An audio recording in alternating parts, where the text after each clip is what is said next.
gbogbo ìtẹ́ ẹ̀ dàbí àpàtì àlàbà gbogbo ẹ̀ tí gbogbo ẹ̀ fọ́pọ̀ mọ́ra. Actually, I expect you to perform better, Dayo. But ìdí tó ṣe feel remorseful ó yé mi. Ó dẹ̀ yé gbogbo abiyamọ tó finú ṣoyún tó fẹ̀yìn gbọmọ pọ̀n. Nítorí ẹ̀ ló ṣe feel remorseful. Gbogbo abiyamọ tó jẹ́ pé látoṣù kínní títí dóṣù kẹsàn-án gbogbo abiyamọ tó jẹ́ pé. ẹ̀yin tèmi ẹ gbàdúrà fún Dayọ̀ Amusa bíi Lizzy Anjorin ṣètún jáde fún o ó tún jáde fún gidi gan ni o lórí ọ̀rọ̀ kan tó tún ṣẹlẹ̀ bí ọ̀rọ̀ ní orí wàhálà kan tó tún ṣẹlẹ̀ o. ẹ̀yin tèmi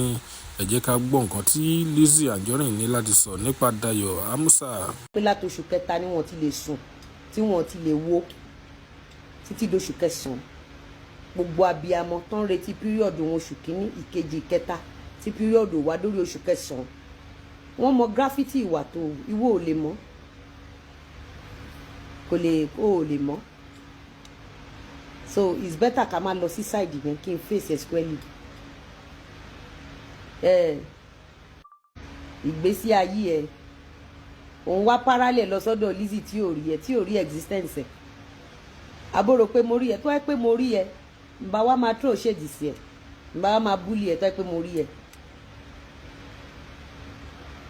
ó dáa kí ló jẹ́ kí ló jámọ́ kí ló ní tí mo fẹ́ fi rí ẹ ẹ máa gbọ́ ní first time you go analyse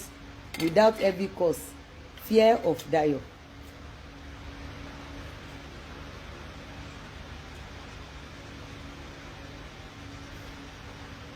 Ìyábọ̀ ibi tó bá sin gbogbo wọn dé wọn á bára wọn.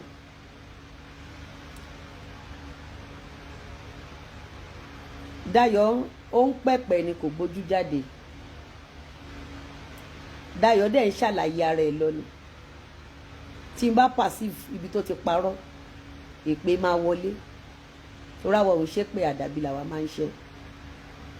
oní fear of Dayo ó ṣàfẹ́ kí n lọ fún Dayo mercilessly abiyamọ ni mímì kì í ṣe bẹ́ẹ̀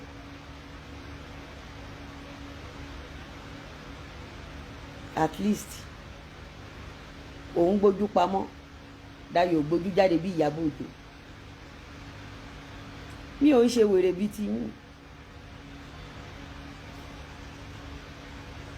ó sọ̀rọ̀ ni nàá èmi náà dẹ̀ sọ tèmi padà kò tí ì ṣe pé kò dẹ̀ tí àbí tó bá ṣe àbí inú ọ́díò tó ń gbọ́ tá à ń play yìí so kí wá bínú pé the fear of Dayo kí wá bẹ̀rẹ̀ sí ni máa ṣe pè fún Ìyábọ̀ ó ga o ẹ̀yin ará Facebook abẹ́ ìgbọ́n wọn tó sọ ó ní first time you go analyse without heavy causes fear of Dayo stop congratulating any one of them mo ní pé tó o bá lọ congratulate wọn wọ́n máa repeat 2019 bí mo ṣe congratulate yẹn ló ti dà gbogbo yín tẹ̀ ń wò mí ní wákàtí àtọ̀wọ̀ yìí torí mo lọ congratulate ẹ̀ lẹ ṣe ń pàtẹ́wọ́ fún mi tí mi ò bá congratulate ẹ̀ wọ́n ní ṣó dáa kéèyàn bímọ tábàǹjà bí kákúkọ́ kò lè kí bí Ìyábọ̀ Òjó ṣe ń lo ọpọlọ yín gba donation nìyẹn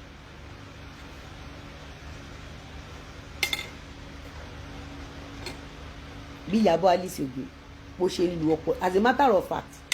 ṣe rí statement yẹn òun ló tú àṣírí Yorùbá